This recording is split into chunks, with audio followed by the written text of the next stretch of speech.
Thanks for not leaving me in the Dominion. If you hadn't come back, I might still be stuck there. I told Nan we flew back on the Phoenix, but she walloped me for telling fibs. Can you tell her it was the truth, Clive? Clive. The whole realm's in chaos. But as the old saying goes,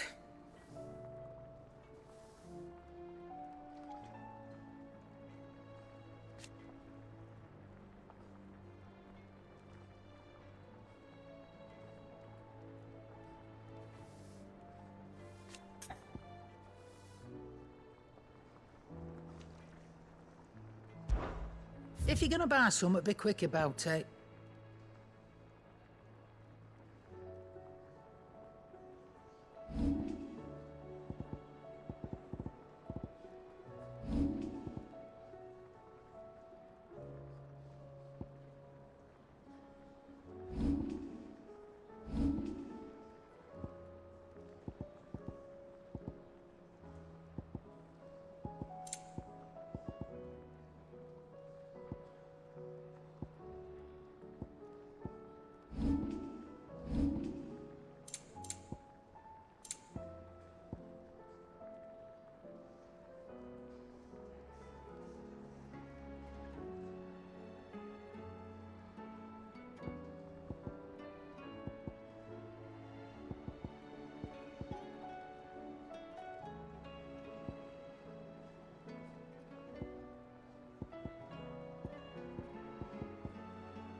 I reckon I can find a buyer.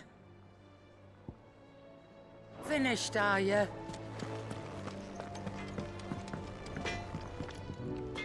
What do I owe the honor? Fraying about us, guys.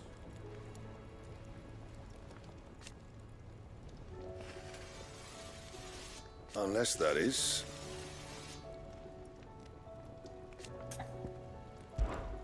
What's that for you, dear?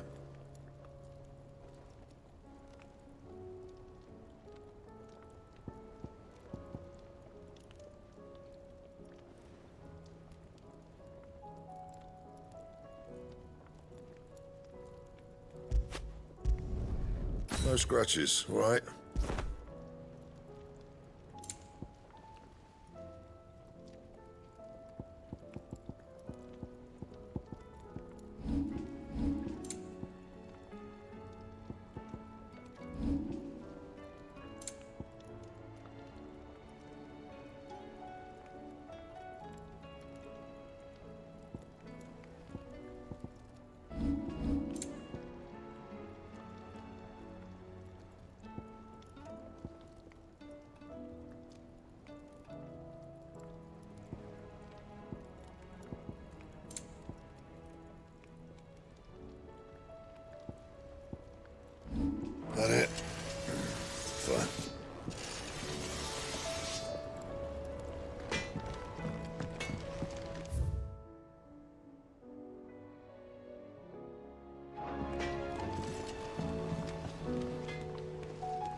Seems the hideaway has lost its appetite. Welcome back, Sid. The usual, then.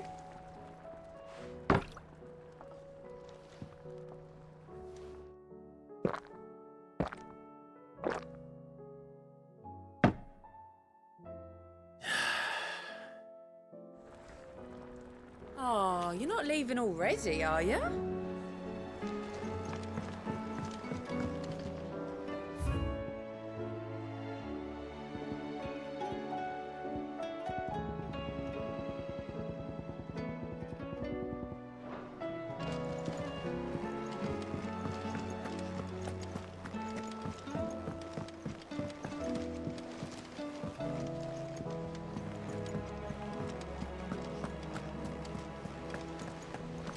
There's barely been a shipment in since the skies started boiling.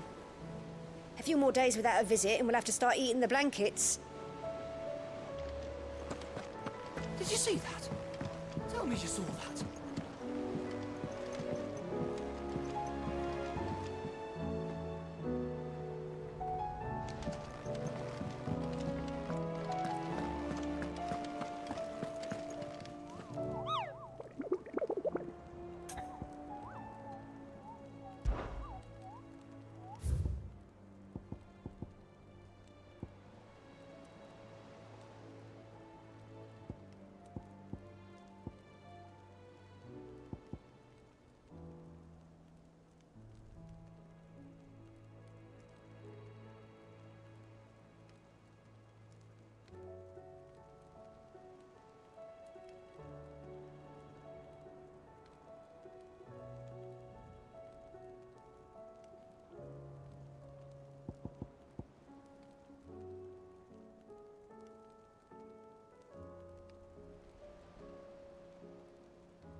Back again? How may I help you today? One must understand one's place in the world.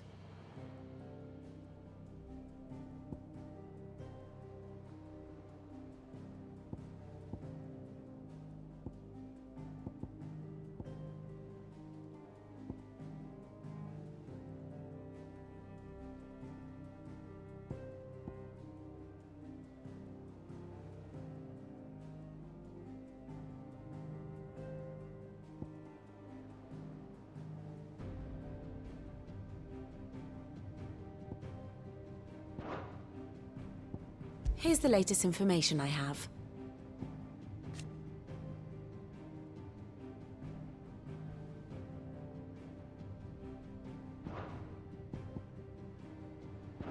Thus ends today's lesson.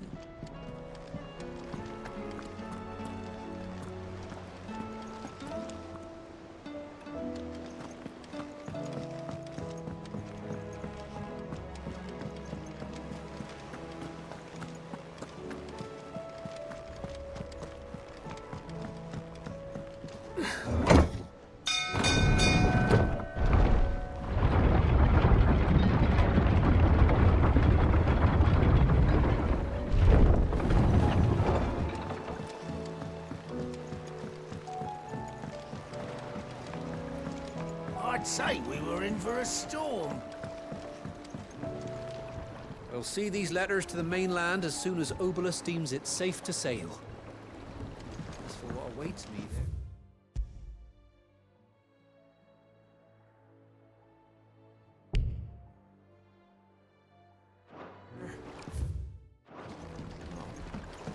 We'll just have to see, won't we?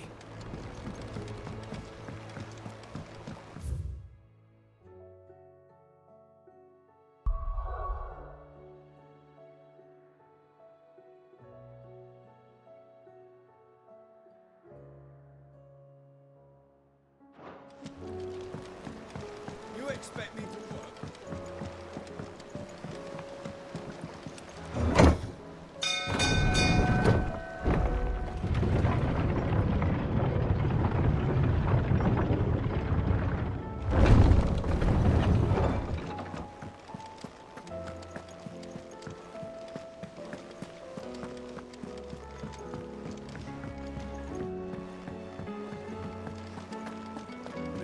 skies then. Hello, Minnesota. Oh, I wasn't expecting you back so soon. Come to claim your just desserts?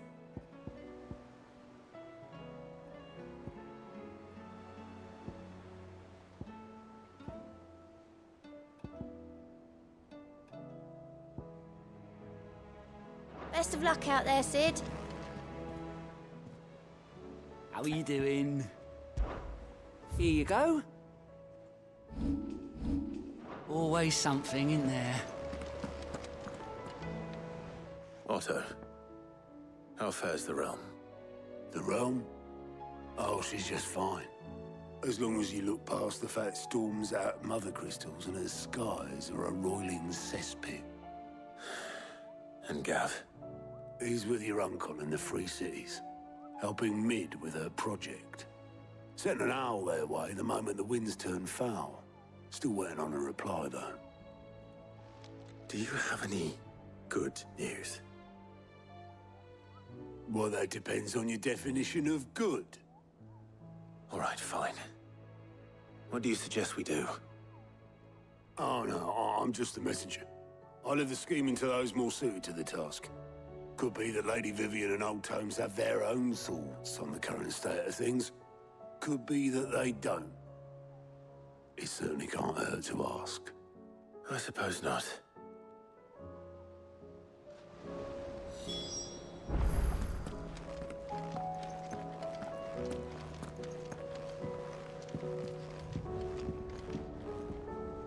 How is it that every one of your little excursions presages some inexplicable catastrophe? Not that you are to blame for the Dominion's fate. No one could have predicted the actions of the Crown Prince. I'm sorry I couldn't save your home. My countrymen are stronger than you think. A few toppled clock towers won't break their spirits. They'll be back on their feet in no time. I hope so. Look at us. Bluer than a pair of bog crabs. Tempting though it may be, sulking will not help us find a solution to this mess. You believe there's one to be found? I don't know. But I am certain we're more likely to find it if we first examine the facts.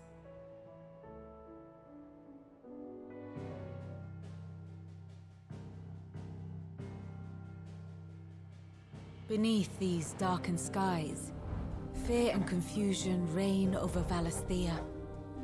Oh, the lands around the fallen Mother Crystals had already begun to wilt for want of ether. But not like this. Crystals that filled wells and fueled furnaces. Now nothing but pretty shards of rock. And those that hang from the people's necks cast nary a glimmer of light to keep the dark at bay. It is only a matter of time before the common folk convince themselves that the end of days is upon us. Yet I fear a swift end is more than we can hope for. While most of the world thirsts for ether, the remainder drowns in it, spawning Akashic in droves. And amidst the hordes of mindless beasts, with magics as like to fail as function, even the strongest nation would falter. Rosaria and the Iron Kingdom teeter on the brink of collapse, while the tragedy in Twinside has all but paralyzed the Holy Empire. Dalmekia fares little better. Rumor has it the ministers fled the capital after the fall of Drake's Fang, leaving their beloved republic to crumble. Waloed, meanwhile, moves in earnest. The Einherjar has been sighted off-storm. The world, in short, is in chaos. It would seem our civilization was nothing but a castle of sand, to be washed away at the whim of the waves.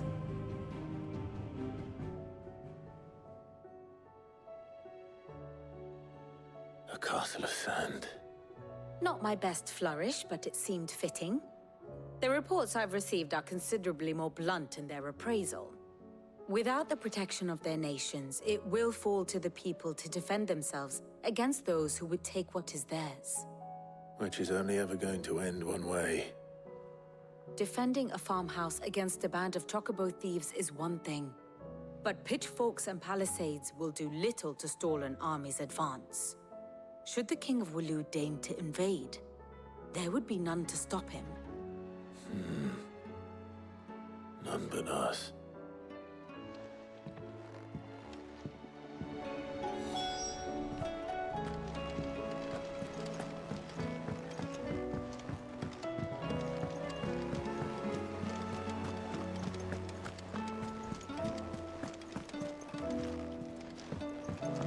Or the moon, for that matter.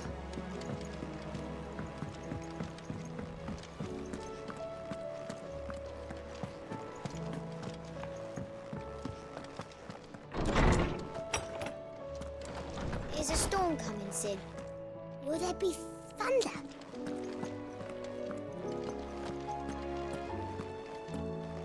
Sid, did you know that chocobos are far more resilient to the effects of ether than most other beasts?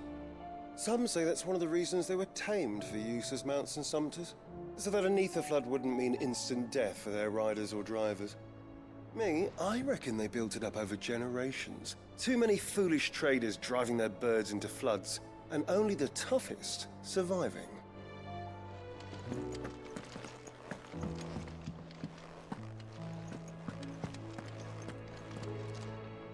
Let me guess. You're here about the skies. Is there anything you don't know, Lawsman? It doesn't take a court astrologer to augur the obvious. As for what has disturbed the heavens, that, I believe, is a question the Fallen might be better placed to answer than I. And on the 6th day did the gods tear the sun from the firmament, visiting darkness upon their prideful sons and daughters. But I dare say you remember your childhood lessons on the sins of Zemeckis only too well. You think they're connected? That Ultima was one of the gods responsible? Well, he has certainly exhibited powers that we mortals would associate with the divine. There is nothing divine about him. But he wouldn't be the first god of whom that could be said, now would he? Yet for all the fairy tales that tell of the sins, there is almost nothing in the way of actual historical accounts. Had I the Journal of Moss the Chronicler, I may have been able to tell you more, but alas, I fear all remaining copies have been lost to time. You will forgive me, I hope? Certainly not. Because there is nothing to forgive. Even without this journal, you've provided us ample wisdom. And we will always be grateful for it. Perhaps Otto will be more inclined to share his thoughts when he hears what the others had to say. Good morrow to you, my friend. I have compiled some new entries, if you would like to see them. There is a rather fascinating excerpt I've been meaning to show you.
If you have a question for me, I should be happy to answer it.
always welcome, Clive.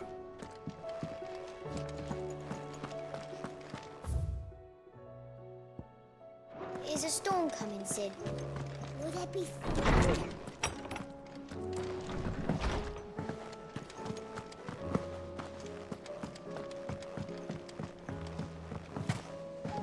Will we ever see the sun again?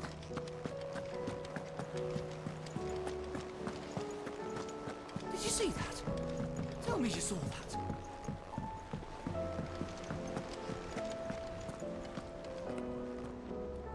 Clive, we have a problem. Only one. That would be a first. It would. Actually, there are three. We had as many owls arrive while you were at the shelves. Martha's got a Akashic out her gates, and talk of monsters roaming the hills outside of Northreach has put the wind up Isabel and her lot. And don't forget Dalimil. Lubor says the village was raided by bandits. When it rains... It fucking pours. The curse breakers are spread thin, taking stock of the damage in the Dominion. And even if I could get word to all of them, I doubt they'd get here in time to make any real difference. Which means... there's only two people who can. Jill and I. Let them know we're on our way.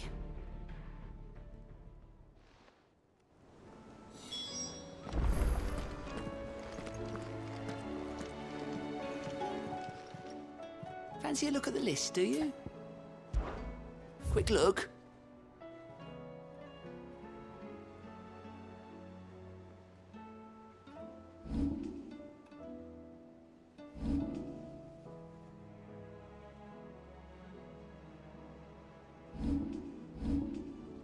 Always something in there.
You lost, stranger. Wherever you're headed, it's back the way you came.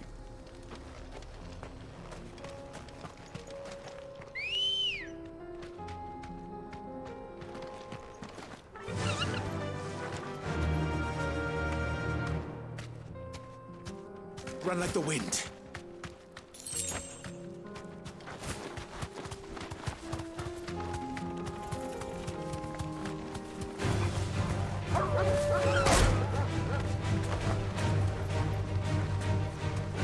skull.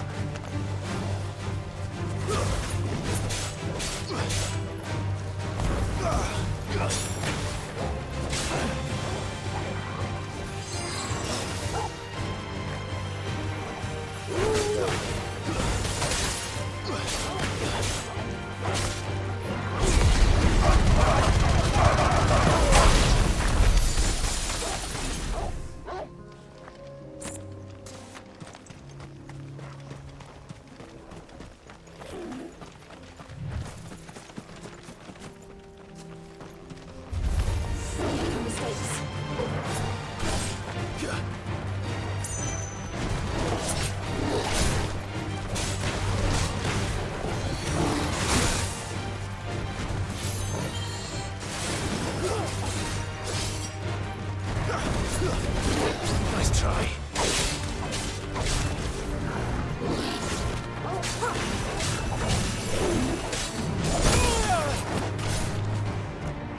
I've heard talk of.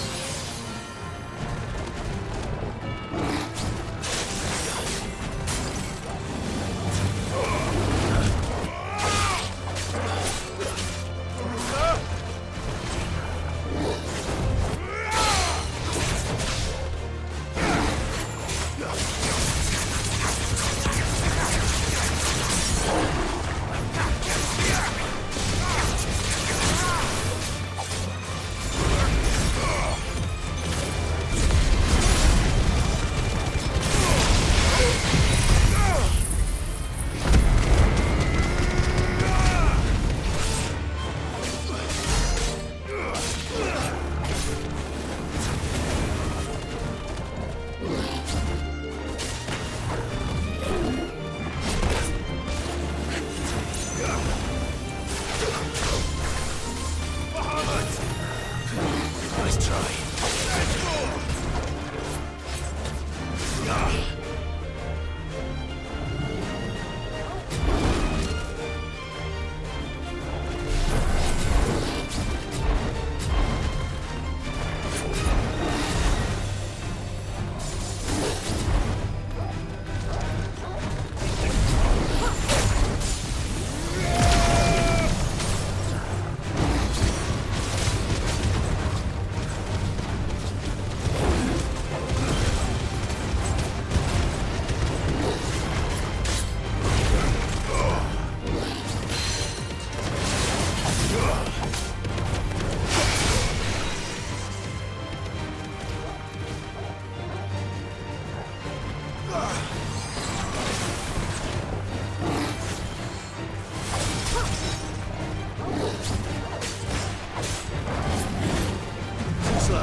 Nice try.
Careful.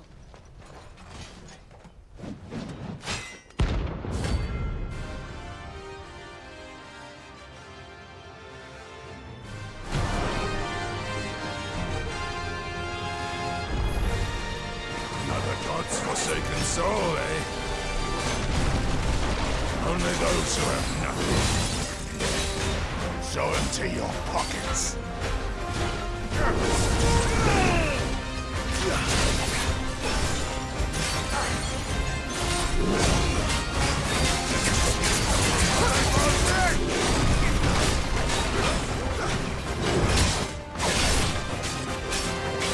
Let's have some fun!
Let's have some fun!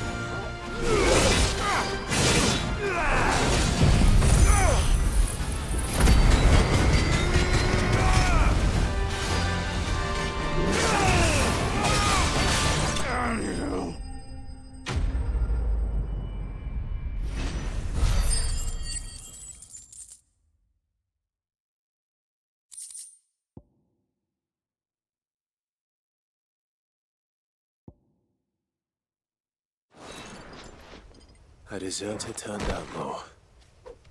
We were more similar than he knew.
right. You deserve a rest.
Good day, my lord.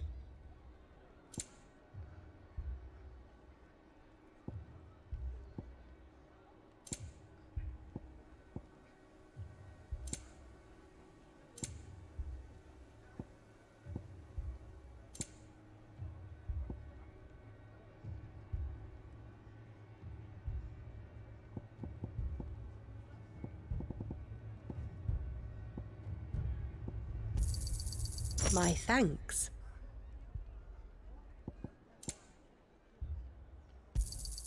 An excellent choice. Fare you well.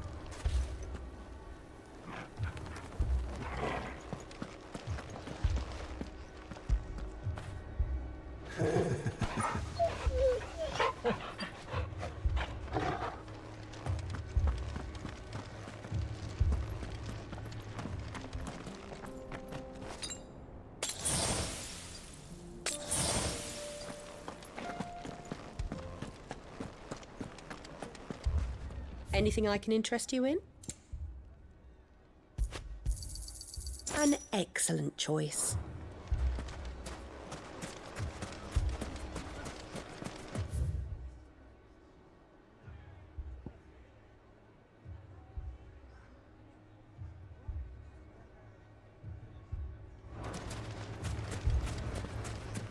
All my finest pieces. All that hard work. Gone.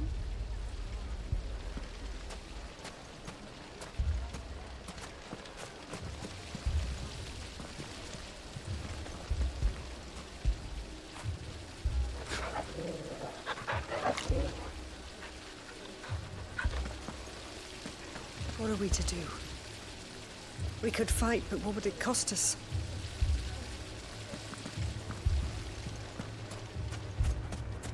If I had my pickaxe, I would... Don't get yourself worked up. You need rest.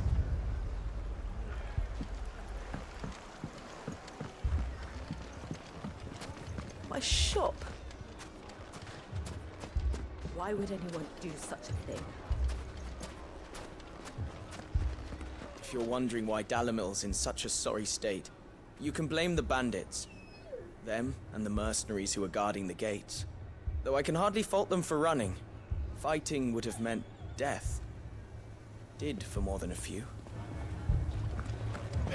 Fucking thieving bastards!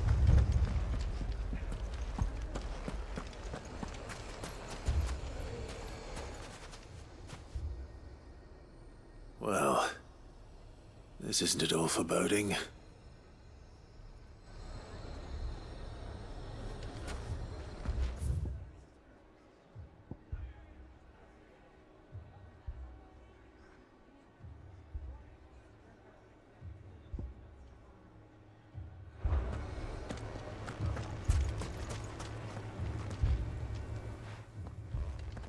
Sid.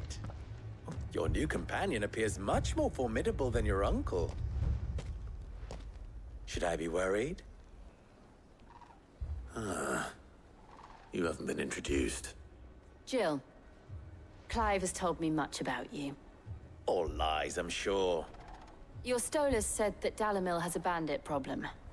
Indeed. Although, you're a little late. They left with our food and guild days ago. Any idea where they went? The desert's a big place. Your guess is as good as mine. But the fact is, I have more immediate concerns. What did you say to me? What did you say? Ah, as if by magic. Let's just say we've yet to reach a consensus about how to solve Dalamil's little problem. And at this rate, it won't be the actions of the bandits which prove to be our undoing. It will be our own. Now, I've tried reasoning with the dissenting parties, but even the Desert Hare has limits. Perhaps we could talk to them. What makes you think they'll listen to us? What makes you think they won't? She makes a fair point, Sid. And you won't have wasted much of your precious time if you fail. They're just across the courtyard.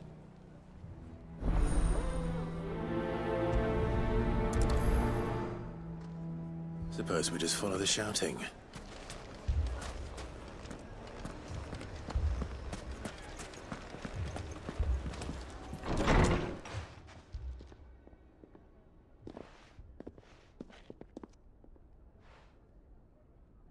You wouldn't talk like that if it had been your men whose throats were slit. Blood for blood, it's the only way. We hire mercenaries and have them mount the bandits' heads on our walls as a lesson to the rest. And what happens when those mercenaries are slaughtered like your men? Are you going to hire more? We're better off using that coin to buy food and supplies. If we hire mercenaries, the only thing we're buying is the bandits' ire. And you cannot fill empty bellies with that. Do you hear me? But what happens when they come back? Maybe it'll be your throat that's slit. That's enough. Both of you. Any more of this and I'll throw you out myself. Come back when you're ready to talk like adults.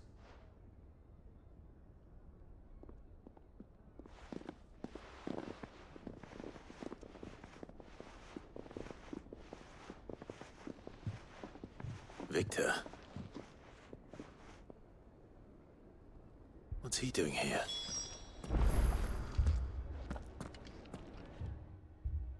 Sid. And Lady Jill.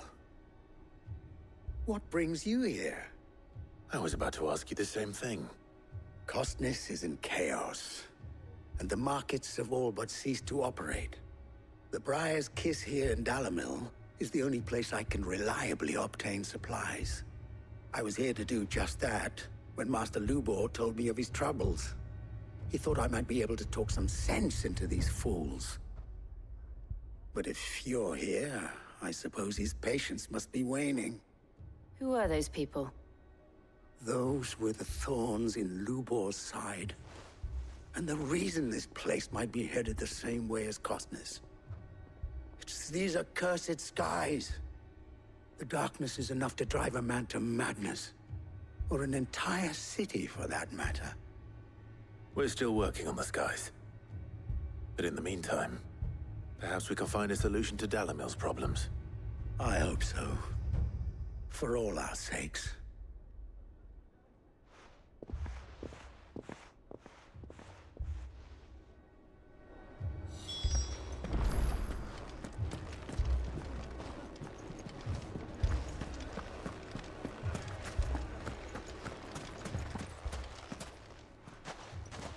So, you see my predicament? What I saw was a room full of people who were angry and afraid. And with good reason by the sound of it. But if left to smolder, that anger and fear could set the entire town alight. My thoughts exactly. What to do? Both sides wish to protect their homes and livelihoods, if only they could agree on how. But as long as they are divided, we are vulnerable. And if there's one thing bandits like, it's an easy target. What would Sid the Outlaw suggest? Well, if it were my namesake, he'd let them choose for themselves and be on hand to pick up the pieces when it all went wrong. That sounds like a recipe for disaster. A recipe for disaster is precisely what it is.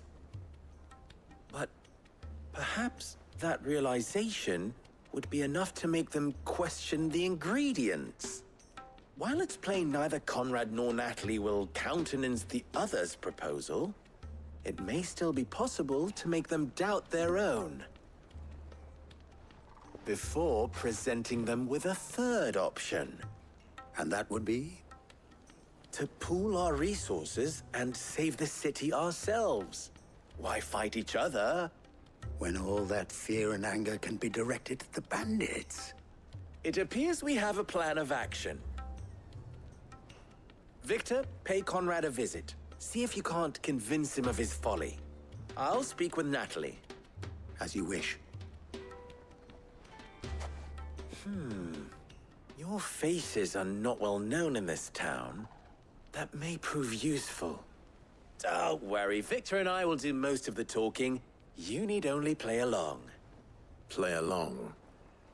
What he means to say is yes.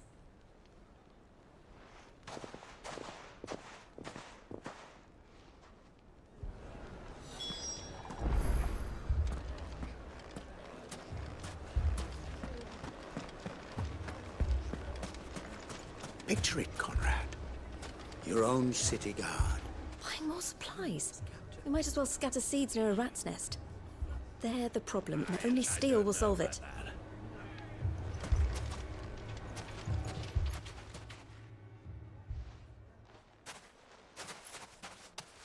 Ah, here she is. The Lady of the Spear herself. Conrad, may I introduce you to Jane, commander of the Red Wings, the oldest mercenary guild in the Free Cities. A pleasure, my lady. The pleasure is all mine. As I told you, I summoned the commander here from Canver to inquire about a contract. Victor says you told him no. That there aren't any men left to hire. Is that true? True as the crystals cracked. Nobles came and claimed every last one worth his salt. And not just from us Red Wings. You know of the 7 high houses. There must be 2 swords assigned each one. Granted, we have a few boys left. If it's boys you're looking for. Well, Conrad, are you saying that Dalamil's finest cannot defend this town better than a gaggle of unblooded striplings? That a band of beardless youths could better avenge the deaths of your brave men than you yourselves? Absolutely not. We'll show those bastards who they're dealing with.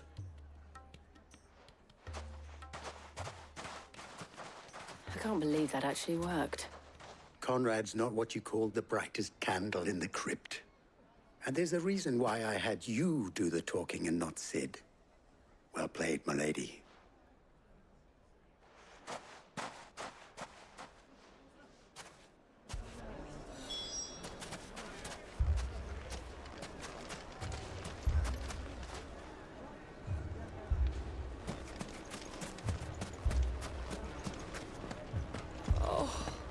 I'm ruined. Mummy, I'm scared. I mean, it may still be possible to buy something. Never poke a hornet's nest, they say. Conrad's going to get us all killed. I agree with Natalie. We mustn't do anything to provoke them. Ah, here he is now. Natalie, allow me to introduce Lord Underhill of Randalar's prestigious League of Merchants. Lord Underhill. At your service. Underhill? I was just telling the good lady of our conversation, my lord, and how you were lamenting the state of the capital's stores. Lubor says that not only are the granaries almost empty, but that war and the Blight mean this season's harvest won't be enough to fill them for winter. Indeed, certainly that is the case. The nobles in the capital are buying up the city's stocks of barley and wine, driving the prices higher than most commoners can afford. It is only a matter of time before the peasants revolt. It is worse than I thought. If what Lord Underhill says is true, I fear we have little hope of supplementing our stores, meager though they regrettably are. And while I applaud your endeavors to dissuade our more bellicose citizens from seeking vengeance, I sense Conrad is not wrong in his assessment of the bandits' likely return. Which means that now, more than ever, we will need to secure what little we still have. Food, weapons, herbs, everything. If our humble town is to endure not only this hardship, but those that are certain to follow, we must stand united. All right. If it will help to protect my home, I'll do it. But you needn't have gone through this charade.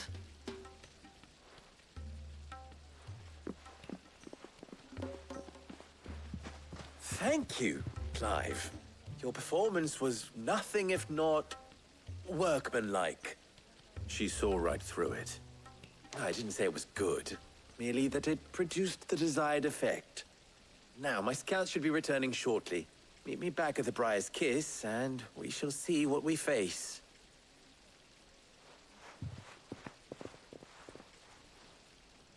I'm not convinced our roles in this ruse were entirely necessary. It appears I have no choice but to do I don't whatever know. I can to Conrad seemed quite taken with you. But I would not see any unnecessary blood spilt. If I had my We need a pickaxe, I plan. would...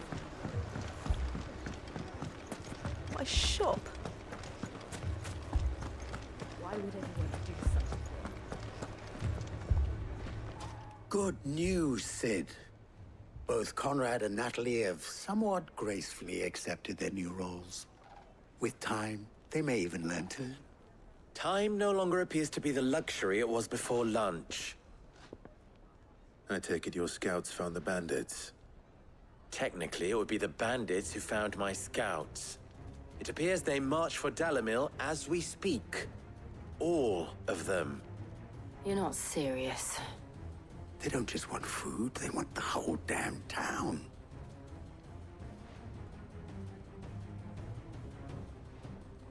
I have a favor to ask. I'm told the bandits march in two groups, one from the south and one from the desert, in a move doubtless intended to stretch our already gossamer-thin defenses. Very well. Jill and I will meet those from the desert. But what of the rest? The rest, my friend, the city shall fight. Together. The stakes, I concede, are high. But if this does not unite Dalamil, nothing will. That is a lot of faith to put into those who had their hands around each other's throats but a moment ago. Then it will be for us to see that their hands are kept occupied. And I do mean us.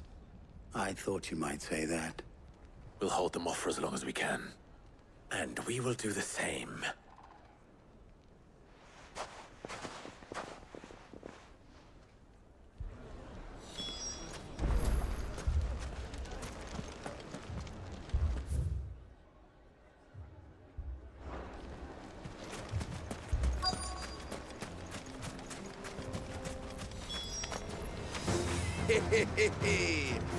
The women folk have come to welcome us.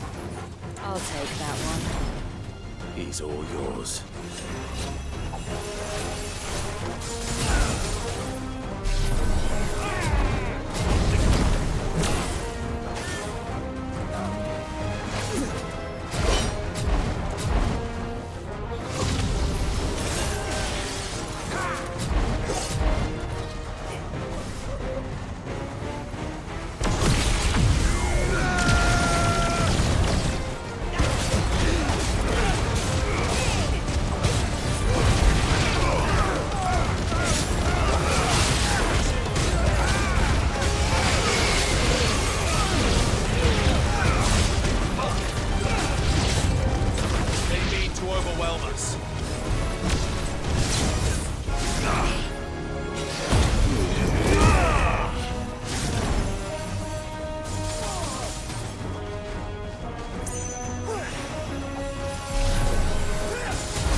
The townspeople. Could they have held out? I don't hear any fighting. What do you think? That we should hurry.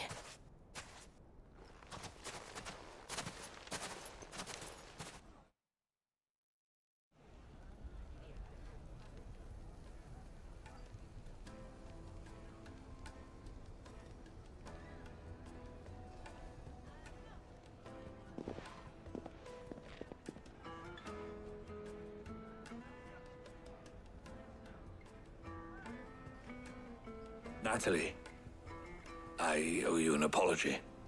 You did well out there. The inn would have been lost had you not held the line. Without you, there would have been no line to hold.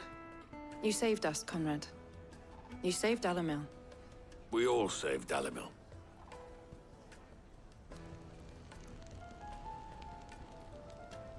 Conrad seems to have had a change of heart. I'd say they both have. I take it from your presence that our visitors from the desert won't be joining us either. Pity. The plan worked, Sid. Granted, it only took an army of bloodthirsty bandits at our gate. Calm now, Victor. Why quibble over the details? We are united, and that is all that matters. As for you, Sid, you fight considerably better than you act. I'll take that as a compliment.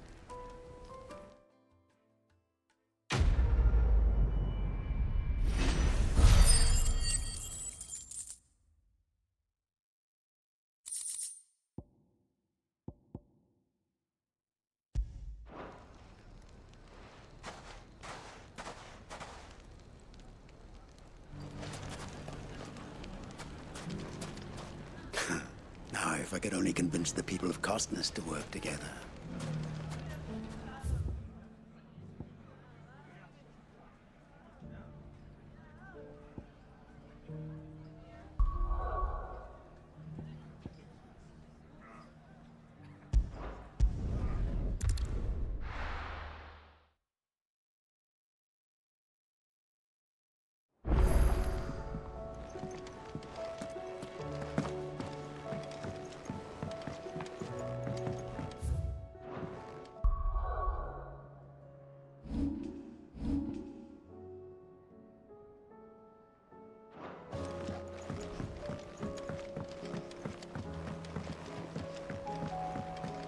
Will we ever see the sun again?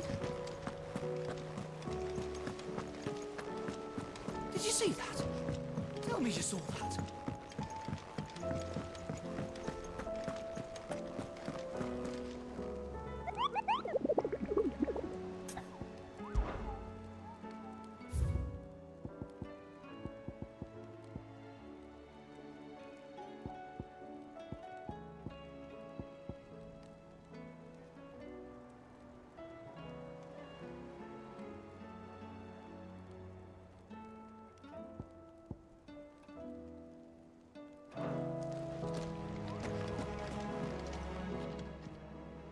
How may I help you today, Clive?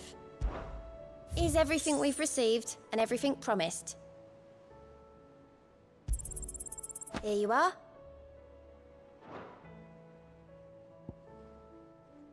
All in good time, eh?